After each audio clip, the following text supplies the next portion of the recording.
Good morning, ladies and gentlemen. So you will see that this is a collaboration between the University of Pretoria and WITS. So how our presentation is structured, John Claude will start off just giving you background on the purpose of the collaboration and what is that we've done so far. And then following after him will be Alta, that will go into the details in terms of our data analysis between the two universities. And then lastly, I will come in and just wrap up in terms of the way forward with regards to this collaboration. Over to you, John Claude. So we're giving feedback about the WITS and the UP collaboration. Those of you who don't know, the Siyaphumelela project in its core is to focus on data analytics and to make data-based decision making. Now, there are 5 institutions, I'm sure all of you know that, but when we started this, each institution had the autonomy to decide what their projects were, how they were going to go about evaluating those. And it's only when we get to the feedback meetings where we get an understanding of what the other institutions are doing, how they've approached those projects, what the analytic techniques were and so on. And to a large extent, there was limited collaboration between these institutions. So at last year's SAA presentation, Mkhulisi and a couple of colleagues from UP and WITS sat together, a nice glass of wine, and discussed, well, we're so close to each other, why aren't we doing anything in terms of data analysis and looking at data in a similar way in the analysis? And we sort of sat there and thought, okay, but what do you have that we don't have? How can we learn from each other? And we said, okay, well, we've both got Excel, great, so let's not go there then. We both do and use Oracle OBI-EE in terms of our management information, using that for the throughput rates and so on. But that's what WITS uses. We also use that, and then quite recently we went over to PowerHeater, which is basically the same thing. So that's also a common ground. Let's not go there. Let's see what else we have. So we both have surveys. WITS has the biographical questionnaire, which you've heard a bit at the plenary on the first day. We've got the student academic readiness survey. So we've got sort of common surveys looking at the psychosocial side. What else do we have? So WITS has data analytics on using Tableau, and we have the Hugen Expert. And we thought, okay, well, those are 2 things, something WITS is doing, something UP is doing. That might be a place where we could actually come together and talk. So it's easy to have a discussion at a conference. You've had a nice couple of glasses of red wine, but it's a different story of getting the people together. So there's a bit of a recipe to get colleagues from 2 different institutions out of the hectic schedule together, and I'm going to share that recipe with you now. So it's a venue that is sort of central. You need good coffee. There must be food. Then excited and interested staff, and then a captivating topic, in this case the data analytics. So we had this recipe worked out, and then on the 22nd of March we convened at the Gordon Institute of Business. So central venue, nice facilities, we got all the staff, we had food, we had excellent coffee, and UP did their presentations on the Bayesian model, and the objective there is to analyze student throughput, ask these what-if questions with a so-called expert knowledge system. And WITS did a presentation on their data with a Tableau, and the objective of their system is to understand the individual student for support purposes. So you've got the aggregate data and you've got the individual student, and there's a nice fit between those 2. Not perfect fit, but you can use that to understand students and use that for your student success initiatives. So we also laid some ground rules in terms of how do we go forward after that meeting. So we decided each institution would retain their data, and after listening to Paul's presentation yesterday, that's with caution, and then we had to de-identify our student information. Okay, so we're going to use similar methodologies, the same analytical techniques, same visualization tools, and also the same data structure. So from that meeting, we said, okay, let's select the variables. Each of us go back. With an email, we show what are our variables that we're going to use, what is the structure of that data, and then we also decided to prioritize the Bayesian models with Huygens as the software technology. And then we convened again on the 30th of May. UP provided training to WITS on the Bayesian model, so WITS came to UP, and then on the 22nd of June, UP went to WITS to help them with the data analysis. And today we're at the Siphumelele conference presenting these results to you. So handing over to Alta to present the data, and I'm really excited to show this to you.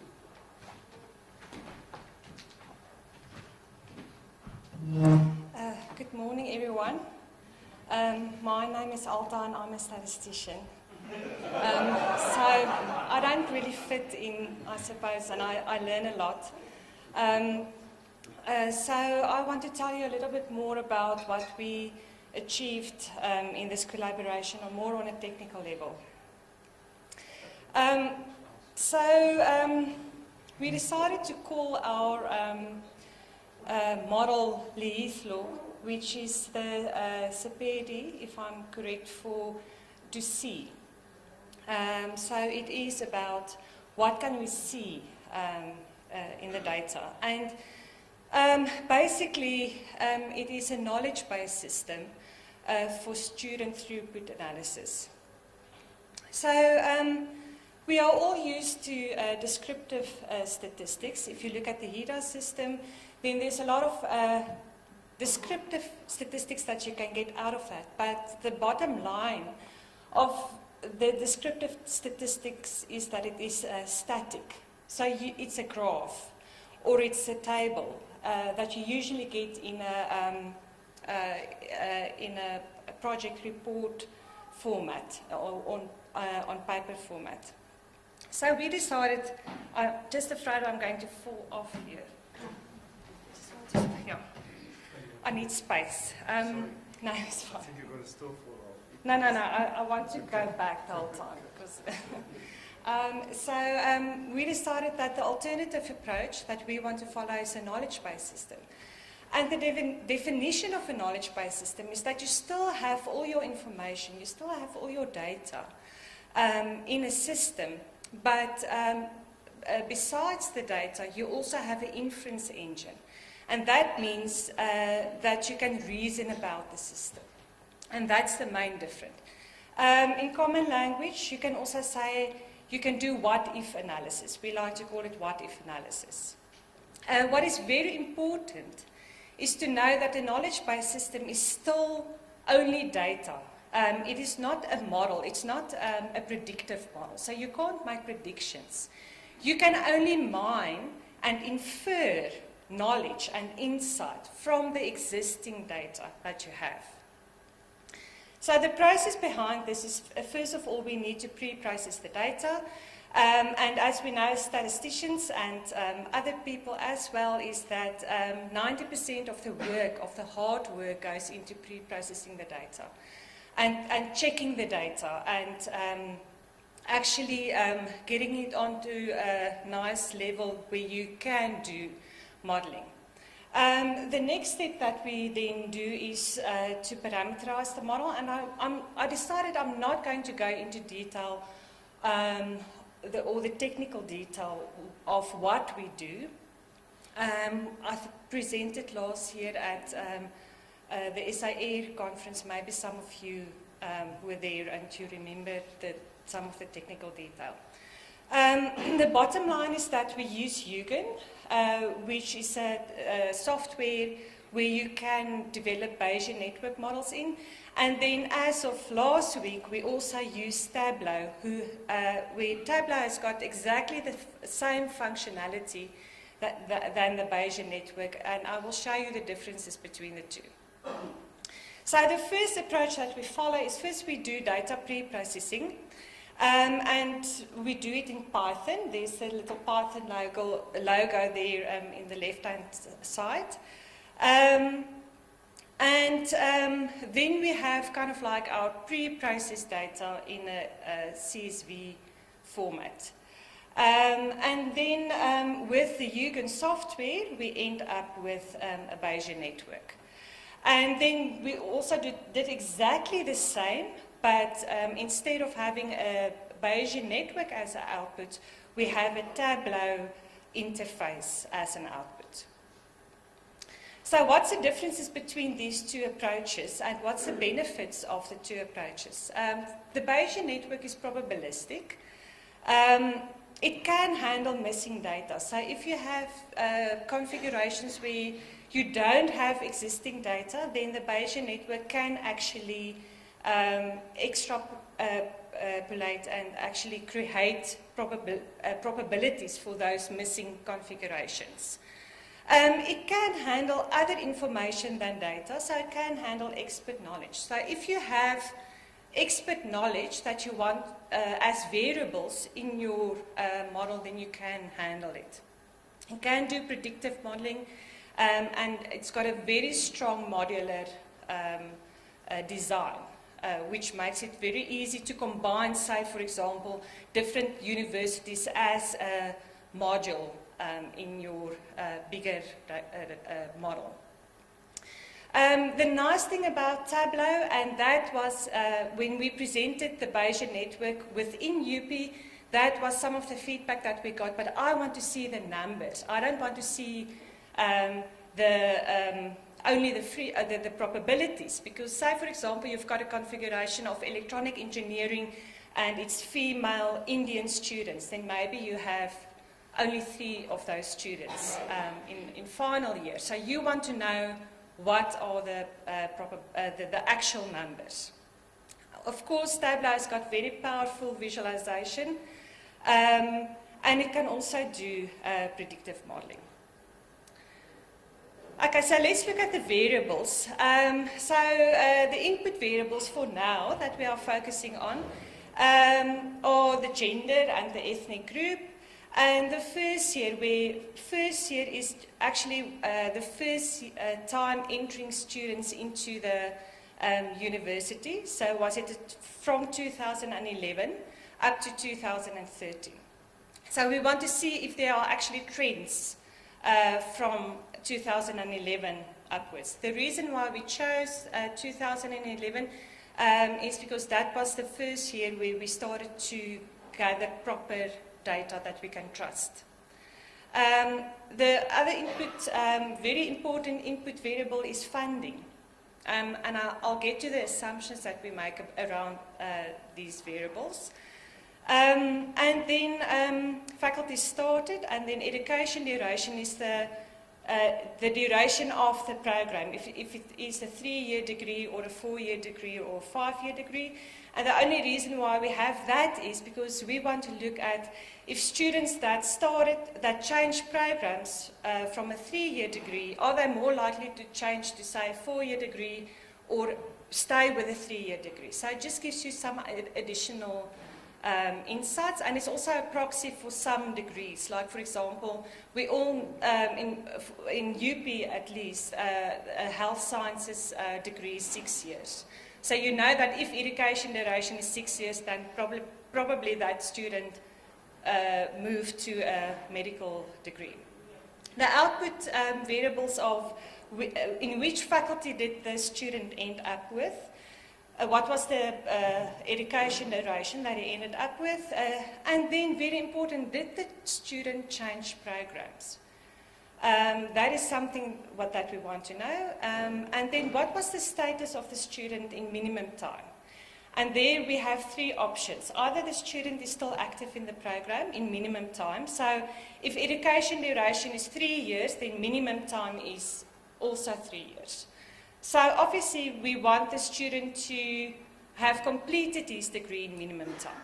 But it can be completed in minimum time, or still be active in the program, or he could have discontinued the program. So we, for this specific model, we don't care about what happens within undergraduate. We start looking at the minimum time and what is the status of the student in minimum time. And then we have minimum +1 and minimum +2. So for a 3-year degree, minimum +2 will then be 5 years. So we want to see if the student is still in the system, what is the status in minimum +2. Just 2 assumptions, there are many more, but these 2 I think are important, is the first year is only first time entering students. So we don't look at returning students or students who change programs, so it's only first time entering students. And then funding indicates whether a student has funding or a sponsor for studies in the form of a loan or a bursary. It does not refer to parents or a guardian paying for the student. So this could be a bursary or a loan. So this is what the Bayesian network looks like. You can see the top row has got the input variables, or most of them, and then there's the change program node in the middle. And then at the bottom we've got the minimum, minimum +1 and minimum +2 nodes. So the links between these variables relates to conditional dependencies, but that's technical detail that you don't need to worry about now. So I want to show you what the model looks like. So basically the model is a probabilistic model. So as you can see, you have gender, which can be male or female. And you have, say, for example, change program, which is yes or no, or new degree, because you get some students that do complete their studies, and then immediately after that, they study a new undergraduate degree. So we had to accommodate those few students. There you can see education duration started. The right-hand top is 3, 4, 5, or 6 years. And then faculty started. There are all the faculties listed for UP. You've got the faculty ended, etc. So what does this picture tell us? This picture tells us, on average, across gender, across ethnic groups, first year, everything, on average, in UP, the chances of completing a program in minimum time is 29%. As you can see there, right-hand corner. I quickly want to show you just to make sure you see this one there. So that is basically the average information that we have in this graph. And then, so I want to show you that, and the average chance of changing a program of a student is 23%. That is before we start to query this knowledge-based system with what-if questions. There we have WITS. So last week we actually did, or in the previous 2 weeks, we did exactly the same for WITS. Obviously, they've got a little bit of a different, of different states. They've got exactly the same variables, but their faculty list looks different, and their ethnic list also looks a little bit different. We do have other students than black and white in UP, but they are so little that we group them all into black, because they are really, there's only a few of those students. So it's only going to mess up the statistics if we actually put them in there as well. But it's a different case for WITS. They've got a significant number of Indian, colored, and Chinese students. So there you can see for WITS, the chances of, on average, of changing program is only 11%. Where at UP it was 23%. Now there are reasons for that. But before you develop a model like this, you are not explicitly exposed to these differences. And you can see their average chance of completing a program in minimum time is 33.5%.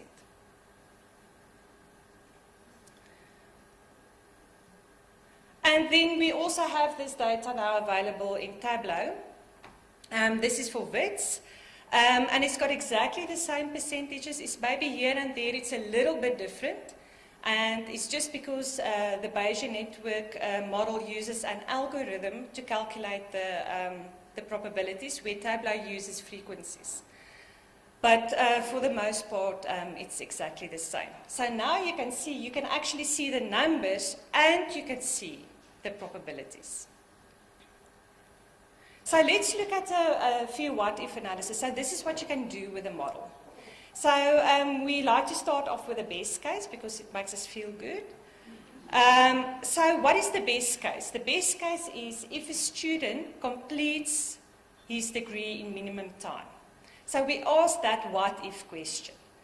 And that's the nice thing about the Bayesian network approach or the knowledge-based approach. If you do inference, you can do what-if analysis on any configuration of variables. So either you can do it in a predictive mode, so you can say if the gender is female, what is the probability that the student will complete in minimum time? But you can do it the other way around, and that's where it really gets interesting, is where you query variables on the bottom and see what must the input variables be in order to produce those output variables.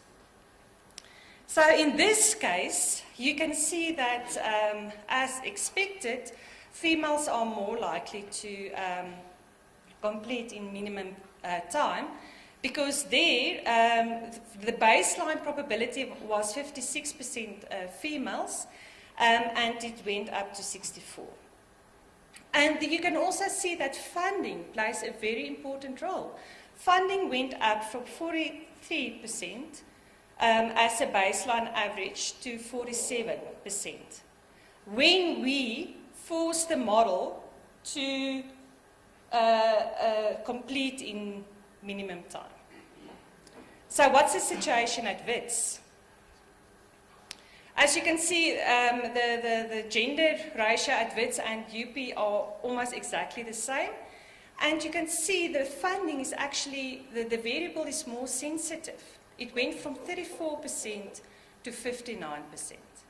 And this is what the data tells us. So this all just comes from the Oracle PeopleSoft system. So there's no prediction that we actually did. We only did inference in a knowledge base. And now you can actually look at the what-if model. So there were 5,157 students that completed in minimum time. And now you can look at the actual numbers and you can see of course you can infer this from an Excel spreadsheet, but it's always nice to have the numbers with you. If we go to the worst case, what is the worst case? If a student is still active in minimum +2. Sorry, I just want to... There you can see how the funding picture changed. It went from best case, 59%, yes, to worst case, 34%, yes. And now, as you can see, you can also look at all the other variables. You can look at the faculties. As you can see, if you are still active in minimum +2, the students are also more likely to change program, because that percentage of change program yes also went up from the baseline. And that's the situation at WITS. It's very similar. Funding is also very important. But it's almost as if the negative picture, with the negative picture, the funding is the funding ratio for the worst case scenario looks similar between WITS and UP, but for the best case scenario, is more sensitive with WITS than it is with UP. So it's definitely not a symmetric picture. And there you have the Tableau version as well. So just to emphasize the advantages of the collaboration is that currently we have an interinstitutional data dictionary where we are busy standardizing definitions and assumptions. So if we talk about discontinue, what do we mean by that? What does it mean if a student discontinue at WITS versus what does it mean when a student could discontinue at UP? Because if we talk on a national level about these numbers, then we mean different things. And this collaboration is so powerful in really understanding why things are happening at one university versus another university, and how do we define that. And we also understand the differences and similarities between institutions. We see that funding is really important when it comes to, if a student doesn't have funding, it's really detrimental at both universities. But it looks like if a student completes in minimum time, the student at UP, the student is less dependent on funding than at WITS. Now, obviously, this knowledge-based system shows you the trends because you do the what-if analysis. If you want to know more about a research question like that, that is when you go into detail and look, at the detail of the stats and of the data. Very important as well is this is a very good way to do quality control of demographical data. And Mkolisi will talk a little bit more about that when he talks about the future work that we want to do.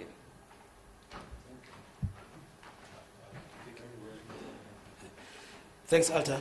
So quickly to discuss the way forward. So Alta has shown some of the variables that we initially worked with. So going forward, we are planning to add school quintals, language, and then also expanding more on the funding, just to break it down further so that we can be able to understand. And also be able to look at the softer information such as accommodation, first generation status, and incorporate it into the two systems. Also planned for the future is we are also planning to have training for our UP colleagues on Tableau, and then also the application of that system on their data. And then from there onwards, we are planning to now have predictive models for both UP and WITS based on the current information. So also going forward, I'm sure that most of you will know that as part of our objectives, WITS has got Univen as part of our collaborations for the Siyaphumelela project. So what we are planning also is to expand our this collaboration so that we can also include Univen. Because from the data you could see that WITS and UP, they are more or less the same. So I think it will be interesting to have a completely different university such as Univen included in the system so that you can then be able to see where are the differences and be able to have that information.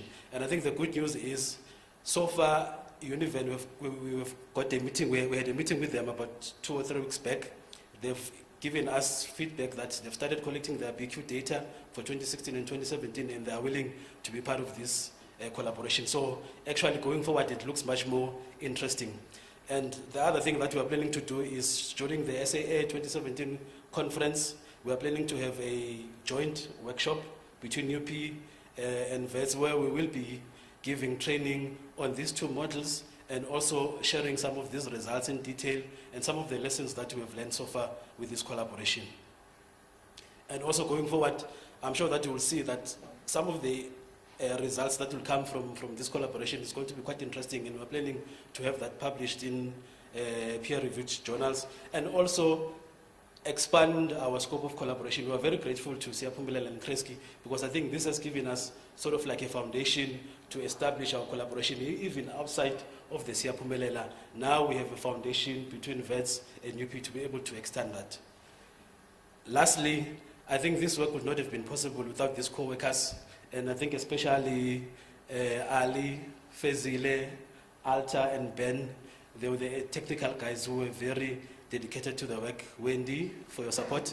And I think also, like I've said, Siyaphumelela and Kreski for giving us this opportunity. Thank you very much.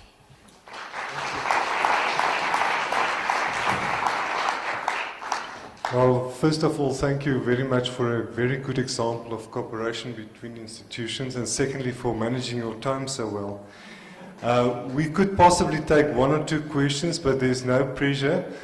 And then we still have two short feedback presentations from the first day of workshops. Any burning question, or two at the most? Yes, there on the side.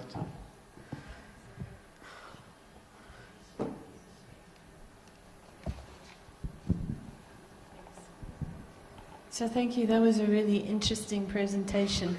The one bit of data that you didn't draw attention to when you changed the best case scenario and the worst case scenario is that in both cases the percentage of African students would need to go down quite a lot to reach that best case scenario, which I think is a very interesting point because it raises a lot of issues about the kind of things that universities need to do if they want to help more African students succeed.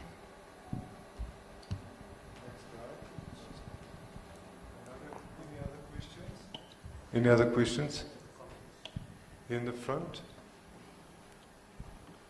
Now, questions or comments? Thank you, colleagues, for a very interesting presentation. I can see the similarities between the two institutions, but I'm more interested in the contextual differences. I'm aware that they're using different tools for assessing students before they come into the university, but I'd like to hear more about what would be the differences between the two institutions, contextual factors that could be different.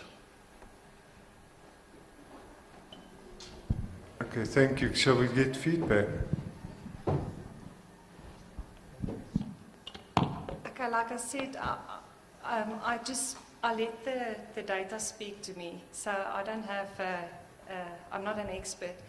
But I did also talk to some colleagues, and the one very big difference between WITS and UP is that WITS's health program is a new degree. So when you do medical sciences, you first complete one degree and then you do your medical degree, which has a huge effect on the presentation of the data. Because at UP you've got many students starting out in the natural science faculty with the intention of studying health. So the chances of changing programs at UP is much higher than changing programs at WITS. So that's one big difference that we could see.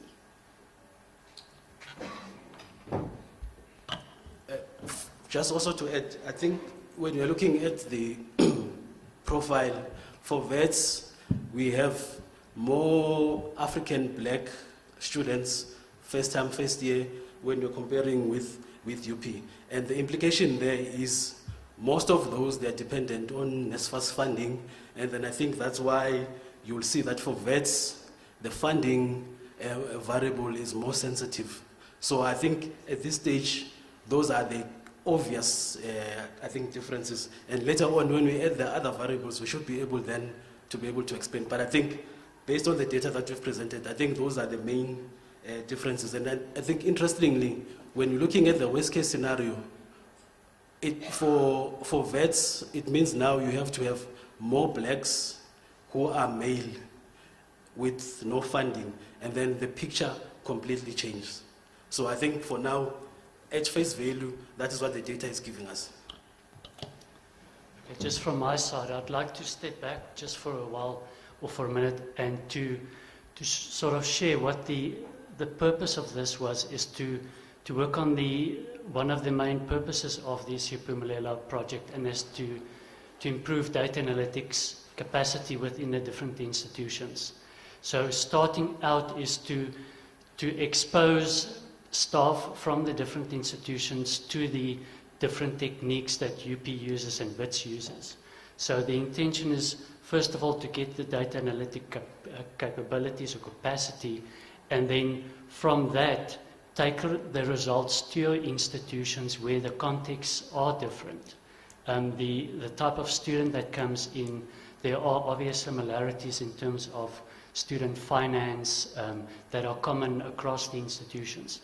But first build the capabilities of data analytics, and then take that to your institution and apply that to the context and to support student success.